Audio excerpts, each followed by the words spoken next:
Lights, camera, action. This is the Red Carpet Podcast with your hosts, Luke Andersen and Dane Salmons. Hello and welcome back to the Red Carpet Podcast. I am Dane Salmons and I'm joined again by my host, Luke Andersen. You bet.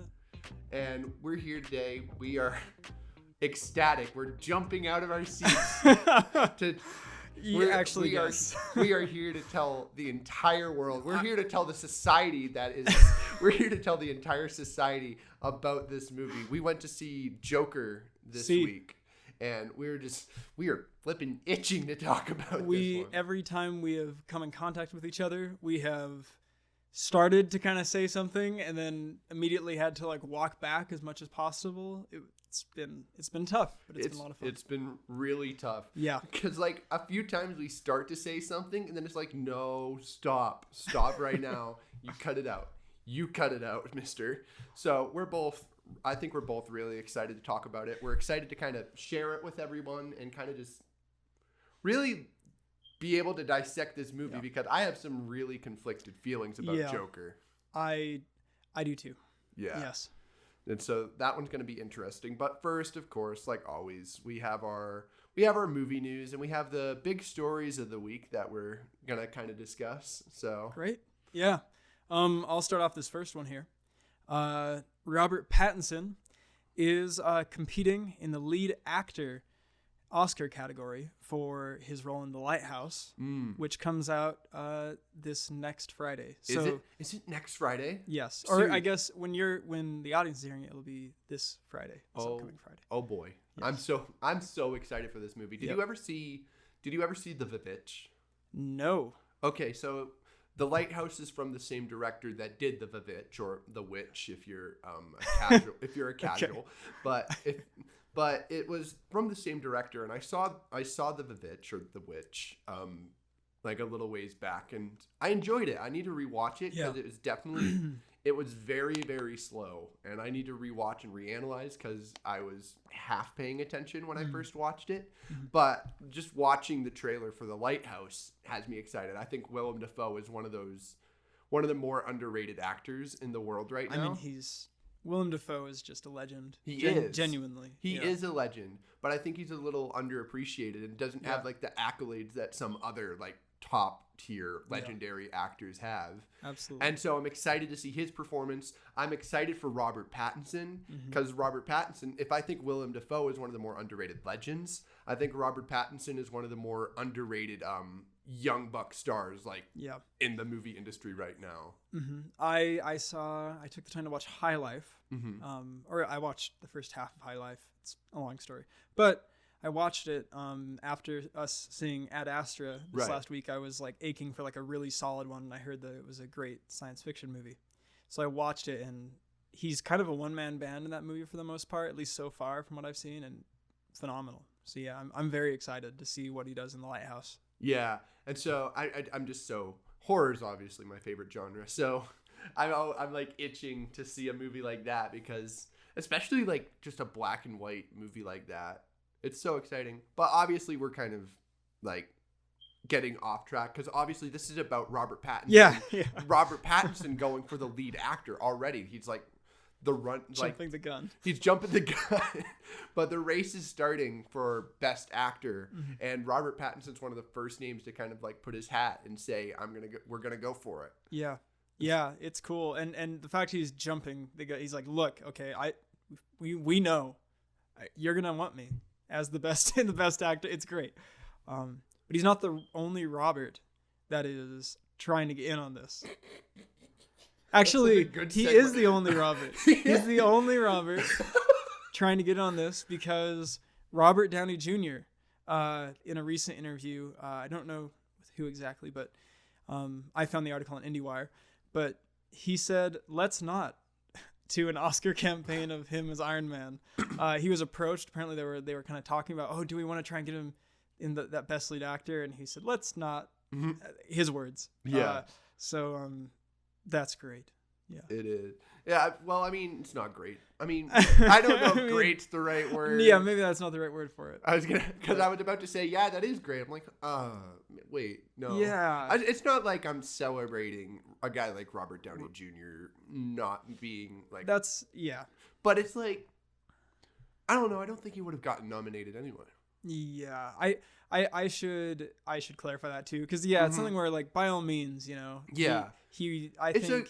It's a good for him deal, I guess. Maybe. Yeah, and I think the reason it's like that's great is just because it's like, look, like he knows how to pick his battles, right? And do I think his acting is really good in the movies? Yes. Yeah. He personified that character perfectly, and although I will say that I think the casting director is maybe just as responsible for how incredible the choices of actors fitting their roles in the Marvel movies have been. Yeah. But yeah, he did a great job. But it's like in the Oscar way of like, and I don't say that to glorify the Oscars. Right. In fact, I say it to say that Oscars have a very specific way of looking at things. It's like seeing Iron Man going out there being like, yo, let me be the best actor against Robert Pattinson in The Lighthouse. But I think more interesting just along that line, it's like both of the big stories of like the lead actor with Robert Downey Jr. saying nah like running with Endgame and Robert Pattinson saying yeah for The Lighthouse. It's like this is horror, and this is Marvel superhero films, which are like the two least favorite topics with the Academy. Like those are not movies that traditionally get a lot of accolades besides like special effects and like costuming. Yeah. But so it's interesting that like the two big names that jumped out as like we're in, I'm out, like already off the bat are like from the two genres that just traditionally don't do well. Have speaking of which, because this kind of threads the needle. Yeah. We'll talk about this way more later. Yeah. Has Joaquin Phoenix been doing any campaigning yet? Not. Or is he going to at all? Besides his wonderful press touring, it's not that I'm aware of. Yeah. But we also know Joaquin hates like press like Academy like pressers and all that like for your consideration tours. He's been someone that's been very openly against the pageantry of the Academy. So from what I know, not yet. But I feel like, which we'll discuss more, I feel like Joaquin is definitely a front runner for an actual nomination. Yeah. Like even if his name's not in the hat yet, I think he's the front runner for a nom. Yeah, I completely agree. Completely, yes. Okay, cool. So we'll I guess move to the next news story here. Mm-hmm. If you're ready for that. More award news. Yeah, take it away. You want to? Yeah, it's more award news. So we're going from the Academy over to the Busan International Film Festival. So the film Parasite, which I don't know too much about. I'm assuming you know more about it than I do. Mm-hmm. So Parasite at the Busan International Film Festival went and won, how many is it? 1, 2, 3, 4, 5, 6. I think it's 6 massive, pretty big awards. It won Best Film, obviously, Best Screenplay, Best Cinematography, Best Actress, Best Supporting Actress, and Best Score at the film festival. This is now like honestly a front runner for like, because is this a foreign film? Yes. So now this has got to be a front runner for like best foreign film, best foreign picture. Yeah, I'm pulling up the reviews here. This has been one of those movies where, kind of like The Joker, it hit during hit during festival season, and people were like ecstatic about it. The only difference between Joker and this is the ecstatic 100% on Rotten Tomatoes has stayed. Like now it's at 99%, and I just was gonna read some of the quotes because some of the stuff I've been reading about this upcoming movie. So did you read through what the award nominations are for? Which one each one? Okay, sorry, I was distracted looking at this. Yeah. Because it was I got the list here. We had it won Best Film, Screenplay, Cinematography, Actress, Supporting Actress, and score. Yes. So not just like little thing, like these are huge things. Yeah, these are big awards. Yeah, and some of the let me see here. The word masterpiece is being tossed around a lot with this. I can't wait to see it. I really can't wait to see it because it sounds like a fascinating movie. So the story, because you're probably wondering like, well, what is this thing? I've kind of been trying to keep myself in the dark about it. It sounds to me like, from the little that I saw, that it's a movie that starts in one way, like starts as like a certain kind of movie, and then maybe kind of does like a genre shift maybe halfway through. That is immensely dark. I'm just going to read the synopsis from Rotten Tomatoes because I want to know. Bong Joon-ho brings his work home to Korea in this pitch-black, modern fairy tale. Meet the Park family, the picture of aspirational wealth, and the Kim family, rich in street smarts but not much else. Be it chance or fate, these two houses are brought together and the Kims sense a golden opportunity. That's what it says. Well then. So if you watch the trailer though, it's very apparent that this is probably a horror movie. Horror? Or that it will get there. Everything, the last interview I saw about him was about the director, was in regards to every one of his movies being a monster movie. So okay, hold on. You're getting my attention. Monster movies, horror, atmospheric horror. You got my attention. Yeah. I'm actually like, because just from reviews alone, it gets me excited, and I've been in the dark. More just because I haven't bothered to look anything up because I'm super lazy. But you have my attention now. Yeah. And now this is something I actually do want to check out. And I had something else I wanted to say about this, and it's totally gone over my head. Yeah. The last thing that I will add, which I think is kind of, if you want a little bit more than just that, is it says, soon, because these two families came together, soon a symbiotic relationship forms between the two families.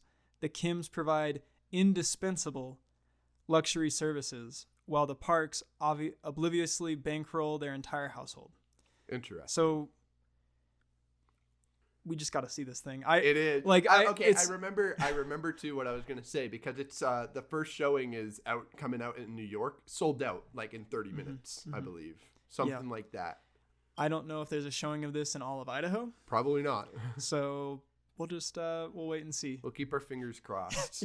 Because I would love to go see this. You got my attention. Same. I would absolutely like to go see this. Speaking of exciting, last week we talked a little bit about A24 with their Uncut Gems trailer. Yep. I'm going back to A24 to talk about my excitement for another movie. Well, maybe not excitement. It's just interest. So A24 is filming Macbeth in February.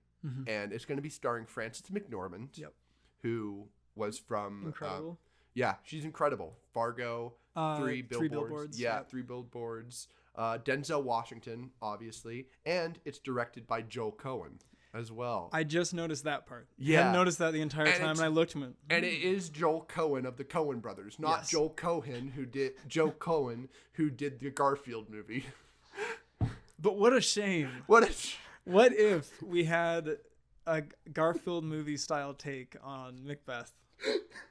The only thing I really had to say about this, outside of it's exciting, is that I don't think we can go more than a couple of years. I guess I don't know when it came out, but it feels like there's always it was like a few years ago when with Michael Fassbender. Yes, there's always a Macbeth in the works. Always. Yeah. Feels like it. Yes.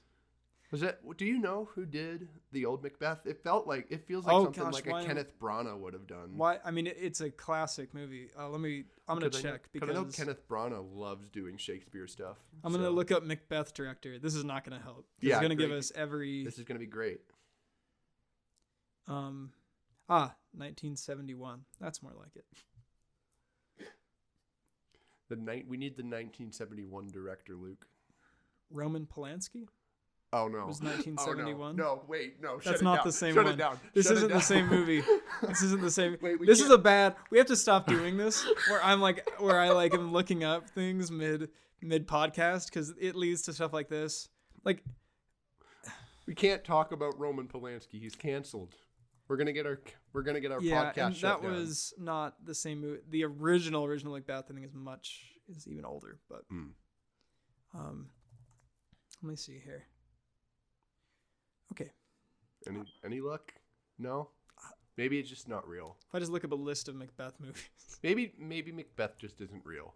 maybe maybe to be or not to be. That is Macbeth's question. The 1948 Macbeth. This is what I was thinking about. We're going to 1948. Yeah. The reason why is because when I said, "Oh yeah, it's a classic," I was right. Directed by Orson Welles. Oh. With Orson Welles. Excuse me? Yeah, I watched that a few months back, and that movie is incredible. Wow. I didn't know Orson Welles did Macbeth. Yeah, there's like 5 other Macbeth movies, probably way more, that just weren't listed there. So in my defense, trying to find it was difficult. I saw 1971 and said, that's not black and white.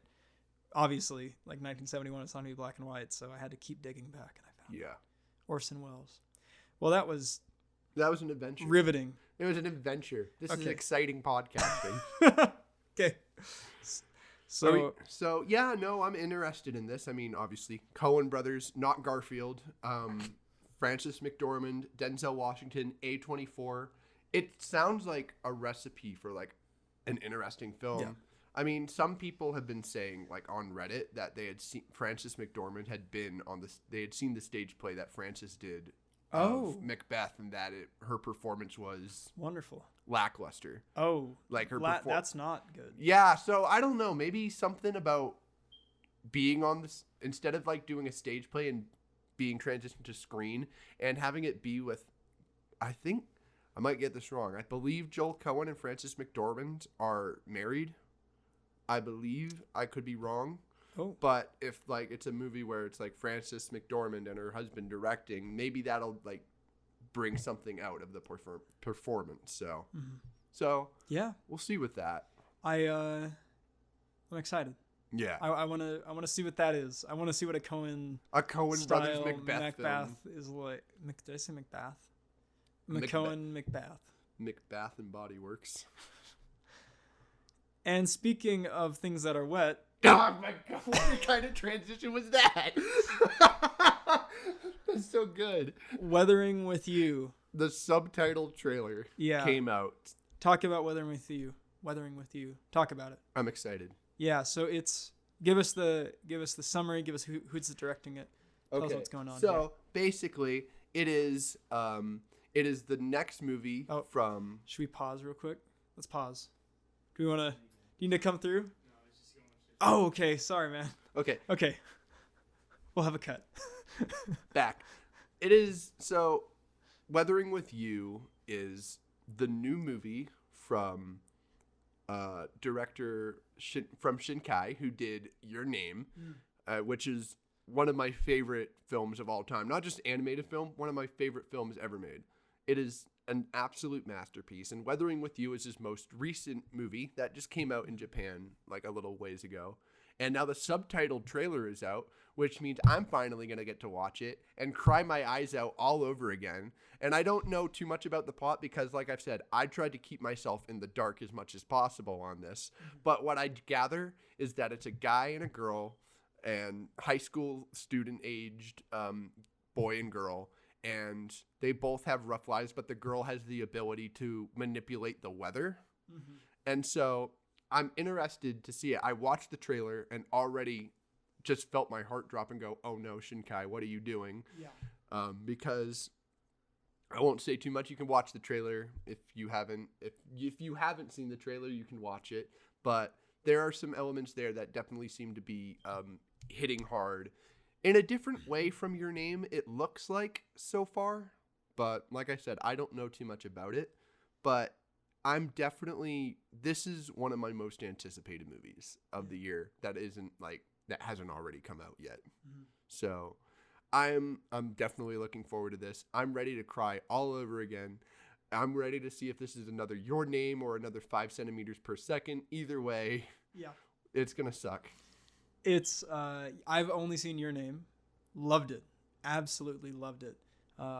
And one thing that I kind of figured out from that little bit is that he takes very simple premises and seems to spin them into something that is like just at another level narratively. So when you told me like, oh, it's about a relationship and the girl can change the weather, it's like, that's a really, that could be a Disney Channel original movie, and I'd believe it. But with him behind it, it's like, I'm sure that thing is going to be special. Yeah. Well, I think, is it already in Japan? Is it out in Japan and doing really well? I mean, yeah, it did very well in Japan. It came out just recently. Yep. Reviews were good. Obviously, there's that consensus of like, it's not Your Name, and I'm like, shut up. Yeah. Idiots. Shut up, weebs.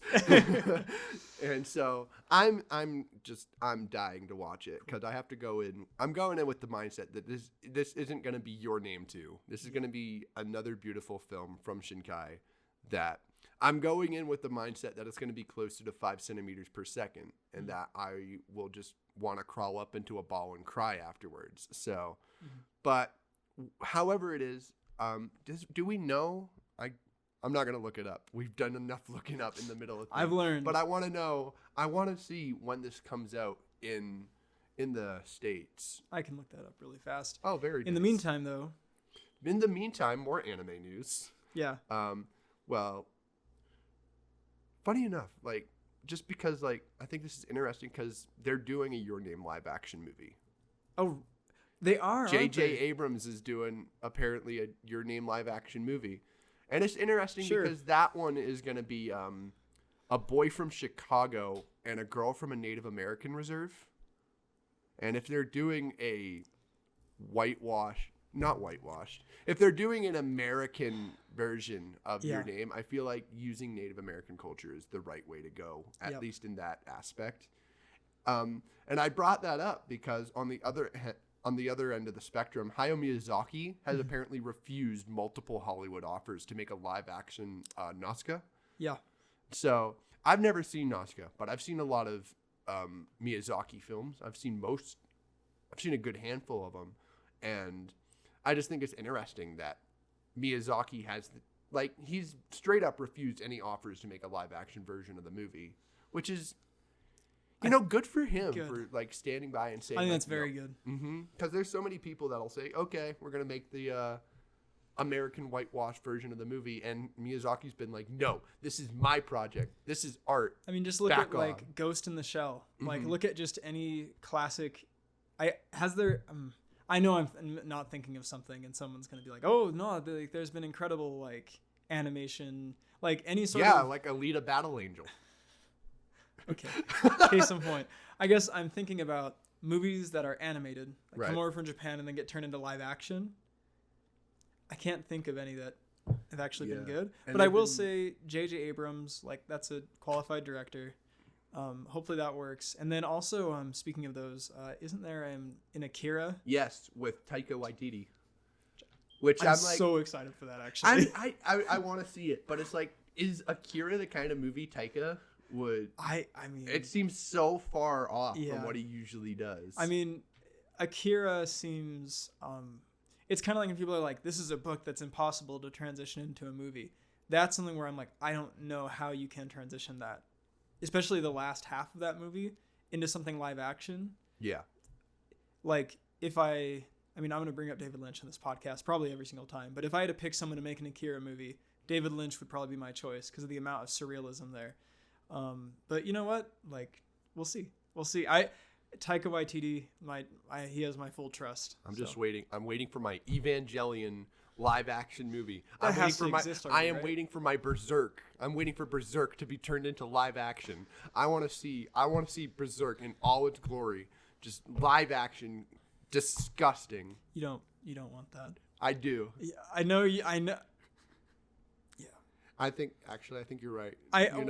We all want it that because that's the reason I'm saying it, is because we all want these things. We want this to happen because we're like, yeah, let's see this thing realized. But it's like, can a live action Berserk movie or series be any worse than the anime they're doing right now? The 3D animated. Yeah. fair enough.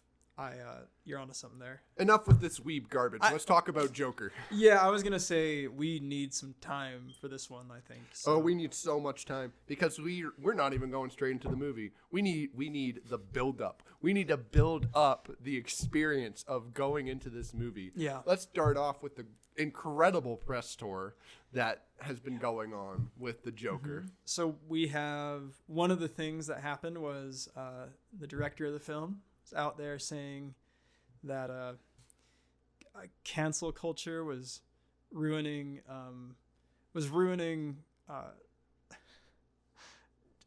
I guess just comedy in general. I think that was his quote. Was he's like, oh yeah, everyone's too politically correct. It was that whole just like nonsense. Because let me tell you, if you take the time to watch Netflix here and there, you will experience a joyous amount of hashtag triggered comedy specials, and there's probably about 3 with the word triggered in them. So believe me, comedy is not dead, at least because of that. But anyways, I started to hop on a high horse there, but long story short, it's just infuriating to have someone someone who's made the Hangover movies, someone who knows better, who has half a mind. But I will say, after seeing Joker, maybe it makes a little more sense. It makes a little sense. It makes a little more sense why he thinks that way. Maybe. It's just been really funny to see just in recent weeks that just comedy's dead and buried. It's gone. It's all over. Comedy's been canceled. Yeah. Woke culture has killed it. It has decimated the corpse of comedy. Yeah. Yeah. No one's watching it. Everyone sees it and gets offended. Mm-hmm. I don't get it. I don't get it. So that's great story number 1. And then Joaquin Phoenix himself. Yeah. The more related story. Yeah. Joaquin Phoenix was apparently heated on the set of the Joker and had walked off a few times, like just walked off set. But it's interesting. One of the things that I think to talk about with that is like one of the stories was that he would walk off set and like take a breather. Never did it with Robert De Niro though. And whenever him and Robert De Niro were doing a scene together, he stayed on the set, never walked off, was an absolute strict professional. And so then the discourse becomes Joaquin Phoenix walks off set because he wants to insert his masculinity over his other co-stars that he does not respect. So yeah. Yeah. I don't really have much more to say about it. Like I think it's been a big story about that, where it's look at Joaquin Phoenix and showing no respect, but it's like, yeah, it's a little like questionable, but it's not like a Christian Bale blowing up situation. Right. From what I gather, it's just he got stressed out during a few scenes, got heated, and just walked off to take a breather instead of like lashing out at people, which at that point it would have been like, hey, Joaquin, sit your butt down. You're done. Canceled. So I don't know. I feel like it's definitely a little like cool your jets, dude, but it's not like some big like canceling deal on this one. And then along with that, like even with all the news about like the director laying the smackdown on woke culture, Joaquin Phoenix laying the smackdown on his co-stars, just all the extra police and undercover cops going to the theaters. It opened up at number 1 with 93.5 million and 234 million worldwide, which makes it the largest October opening ever and the 4th largest for an R-rated film. Yeah, man. Like, between the sheer amount of attention that the Joker was getting and just from everything surrounding it, like, let's not forget that, when that movie first debuted, it was like, oh, 100%, this is a work of art, incredible, can't believe it was this. And then it just kept going down as more and more people started to it seemed like they were more people started to really interrogate their feelings about it. As the score kind of slowly decreased. And I guess what was interesting to me about that was that the discourse around the movie was that it was dangerous. Mm-hmm. what I expected from this discourse, if I'm being perfectly honest, was a movie that had a message in it that I didn't agree with, that was also very inept at delivering that message, and that it was just going to be so terribly innocuous, and that everything else is going to have been played up for the press so much just for headlines, right? Like, it's a dangerous movie, it's going to get people killed. I'm like, okay, maybe this is all so insane that it's all just being blown out of proportion. So I'm going to go watch it and be like, but that I have more complicated feelings than that, which I'm actually kind of happy to say that it wasn't actually, like, I have feelings about this movie. It was we walked out of that and we couldn't help ourselves but discuss, like, just how we were feeling, and I think that makes the movie in and of itself a success, because it got us, when we set up a rule saying, do not talk about this movie at all, and we walk out with emotions so strong and feeling so strong that we can't help but let them out. I feel like that makes the movie a success. Maybe for better or for worse with its theme statement or whatever. Yeah. But I think the movie succeeded in getting us to think and talk and feel something. Yeah. It's And I'll tell you, going into that theater, I felt something walking into that theater, waiting in line. What is it that you said? So this has happened as we were walking. I replayed this moment many times. So we live in Rexburg, Idaho, which is one of the safest places in the U.S. to raise a family. It is full of Latter-day Saint college students. So just these really buttoned up folks. And we went to this movie, and as we're waiting in line, it is just a flood of these college age couples that are all have short haircuts and are anyways, they look very nice, look very clean, super conservative.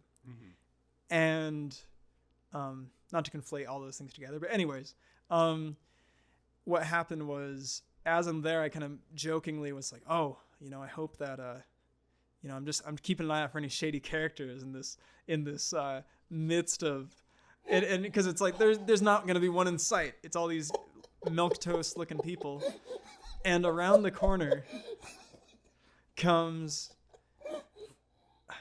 this guy I'm not joking. As I say it, a guy comes around the corner in an oversized coat and a helmet. And we both just looked at him, locked eyes, and just looked at each other like, no. I don't think he even ended up coming into the theater. He didn't. But we did go in the back row, and we're also joined in the very back row by the guy that brought his backpack into the theater and just plopped down right next to us. And I'm just staring at it. Was to be completely frank and real, while I did have some nerves about this, I also don't want to entertain the notion that movies cause violence. That just doesn't happen. Yeah. But on top of that, when I was there was a little bit of that, but mostly it was like a joke. I'm like, this is ridiculous. Yeah, it was mostly a joke, but it was just like, because joke was like, this is so dangerous. And then you're looking and you're like, that dude straight up has a backpack next to us.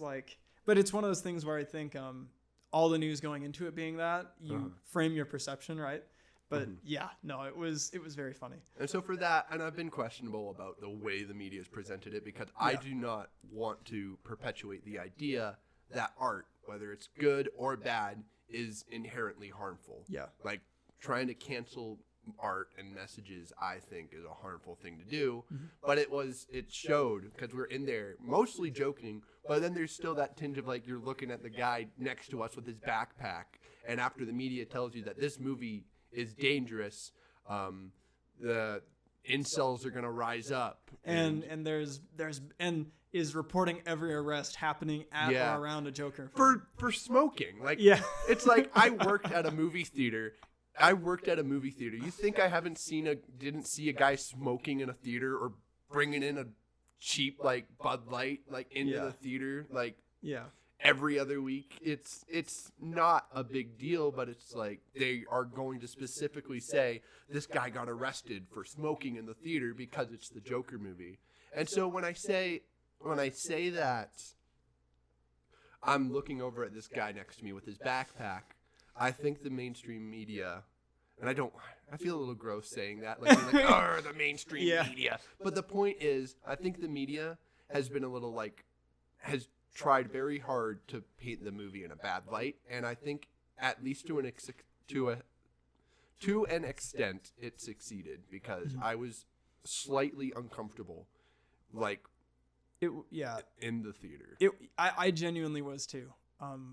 When I knew what was going on with this whole media stuff was when I saw a list article, and it said the top 10 most dangerous movies of all time, and the splash image on social was, of course, Joker. Yeah. And it's, I don't know, they listed it. It was on the list, but it also was something where it's like, okay, it's something where once it gets that narrative, obviously, to an extent you want to report that narrative somewhat, but that narrative became so intense. And I think it was just overbearing, and in a way the reporting started to feel dangerous, if I'm being perfectly honest. Yeah. It was the fact you're creating this atmosphere. I feel like the reporting was more dangerous than the movie. Yes. And let's talk about the movie now. Let's kind of really go Let's get in, because there are so many thoughts and not enough time to really break down this movie. But at the same time, I think addressing this stuff is important once we start talking about the message. It absolutely is. Because I think while calling it dangerous, it might be a stretch, I think you can still say that the message it is delivering is maybe bad. Yeah, I wouldn't say the message is dangerous. I would just say it felt a little weird. I didn't buy it. I didn't buy it. Because it's a movie. I want to say this. I loved this movie. Yes, I had to think about it a lot, because I had those conflicted feelings, but I walked away thinking this movie was really good. Not a masterpiece, like some people are saying, but I really enjoyed this film. Yeah. But the thing that held it back, the one thing that held it back in, I think any form, was probably the writing. Yeah. And I think everything kind of falls under the writing, because it's writing first, and then it goes under the message and the theme that it's trying to tell. And I don't think it did a great job of painting those messages realistically, because I don't think they did a great job of addressing mental illness. I don't think they did a particularly great job of representing class differences of poor versus rich sentiments, or the elite versus the lower middle class. Yeah. I don't think it did a great job of painting that kind of conflict. I don't think it did a great job of addressing toxic white men. Yeah. I feel like it wasn't harmful, but it was not a strong way to address those messages. Yeah, and going along the mental illness thing, because it's most of the film that's very overtly what it's about. I don't think it does a good job also of actually addressing what the issues are surrounding it. And I get wanting to be exaggerated. Yeah. This movie is so exaggerated, and it's great because of that in a lot of ways. But Joaquin Phoenix's performance is incredible. It's absolutely incredible. It's one fantastic. Of the best performances I've seen in a long time. And to be saying that about a movie about the Joker is really cool. And the story, the narrative, paints an incredibly nuanced kind of slow burn of him becoming the Joker, to where by the end it's believable. But the fact you make something that nuanced and give it the most 14-year-old's Facebook post approach to looking at mental illness, which is that we live in a society where people are mentally ill. Joker literally does say the word society in this film. And I looked at you and I started pointing at the screen because I was so excited that he said the word society. And it wasn't just that he said society. He literally, I went and I was telling a buddy of mine after, I was like, no, this is a movie about this, and about how basically it's society plus mental illness equals mass murderers. Mm-hmm. I'm like, that's basic. And my friend said, are you sure you're not looking at this a little too politically? And I said, no, because he literally says that word for word. Not what I just said, what he actually, but it's almost word for word exactly what he says at one point. And it's not, it just, okay. So let me just dig a little bit deeper into this really quick, just because I do want to spend some time just talking about how freaking good a lot of this is. I just want to say, in regards to the message, just to kind of put a nail in it, and obviously you can add anything too. I thought a lot about it. there's a lot of people with mental illnesses. Yes. And guess what? Society sucks for everyone with or without mental illness, especially in the United States. There's a lot of awful things about it. And that it's to the fact that it ends, the fact that the end like statement and the punctuating moment of Joker is him literally saying mental illness plus society equals this is ridiculous. And it's insane. And the way that they depict the failures that happen in the systems that are supposed to care for him are unrealistic and ridiculous. It's like everything else is so nuanced. Everything about the message is I hope my death makes more sense than my life. Is that written in a notebook, which is literally in the book? It is, or in the movie. Is literally a thing in the movie. I rolled my eyes so many times on the writing. We are running so low on time. We got to. I'm so sorry. You're good, because I think that's the most important thing to talk about, like where the message, really stands with us. Because everything else is great, and I mean it's basic, but like Joaquin Phoenix is absolutely, like you said, was one of the best standalone performances I've seen in a long time. Like, he knocked it out of the park because he manages to make you feel gross while watching the movie, and that is exactly what the movie intends. Watching this guy's just pathetic life just makes you uncomfortable. There are scenes like where I legitimately feel sick, like watching what's happening when he's like doing stand-up comedy for the first time and just and you just know he's about to bomb it because he can't stop laughing. Yeah. Or like just everyone just looking down on him and just spitting on him, and it's just like you feel so gross. Yes. And he manages to put in an incredible performance. How many times how do you think his throat felt after so many scenes? Dude, what is it? The scene when he first is in the all-white makeup and he's just in the all-white makeup and his friends visit him was absolutely terrifying. It was. Absolutely terrifying. And there's a shot of him walking down the hallway beforehand where literally at that point I was like, is this going to just straight up be a horror movie now? And it wasn't. But it makes that tonal, just the weight is so, and the score helps so much with that. Yes. The score is so good. Brilliant. Like everything craftsman-like about this movie is almost top of its game. It is. Like, and Joaquin Phoenix's performance is very physical, very like motion-based, and the amount of times that could work would be so low, but everyone was bought into it. We were in a crowded theater and everyone was like, yeah. It catches you. Like, even besides like the idea of like a 14-year-old message, I think Joaquin Phoenix takes it, runs with it. Gosh. So you have this 14-year-old message where it's like, I hope my death makes more sense than my life. You barely think about it. Yep. We only think about it because we're flipping snobs and we're just like, we live in a society. Right. But like he manages to take that and runs with it, and you believe it. Yep. And it's just it's such a powerful performance, and it is absolutely, this movie is must-see on that performance alone, because Joaquin Phoenix kills it.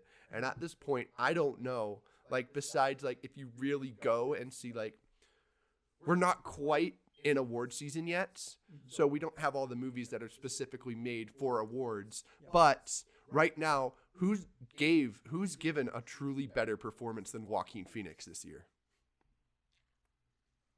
You can't say supporting, that's cheating. Yeah. That's rhetorical. I won't make you spend like a genuinely. Yeah. It's just such a good performance, and he captures you, and you feel every emotion that they want you to feel with him. When you feel like looking at him and it's just pathetic, or you feel sad, or even like, as wrong as it may be, you even end up rooting for him at points. Maybe for better or for worse, but you feel there are points when like you are rooting for him, even when he's doing like some horrific stuff. Yeah. Like the guy, he kills like multiple people, and you can't help but root for him. And it is a little harmful because the last shot of the movie is him literally being lifted up onto a pedestal by the mob. Yeah. But maybe that's part of the message. Maybe maybe we look at it as harmful, but maybe it's the message of like putting a guy like that on a pedestal, but to like support violence and all that. And so maybe it's more intricate than just like, oh, they put the killer on a pedestal. Yeah, I don't want to act like this is a movie completely devoid of nuance in its what its storytelling is. No, it's not. It's not. Yeah, what was I guess. Shoot, I lost my train of thought. But the point is that this is a good movie, and it is a powerful movie, a movie with a message that is maybe a little questionable at points, but a movie that manages to take you on this journey to the point that unless you're really sitting down and thinking about it, that's not going to be a problem because you believe everything that's happening in this world. Everything from the score to the acting performance to the way everything is lined up to the shots, the colors, everything in this movie manages to get you, like, grab you and just make you believe what's happening. Right. The last thing I'll say about the story is that when I was able to kind of change my mindset a little bit, and this is not what this movie was trying to do, when I was able to change my mindset and just view it as watch this person be abused and destroyed mentally and physically and emotionally, and then watch him slowly turn in and become a narcissistic, horrible person who is then armed with a gun.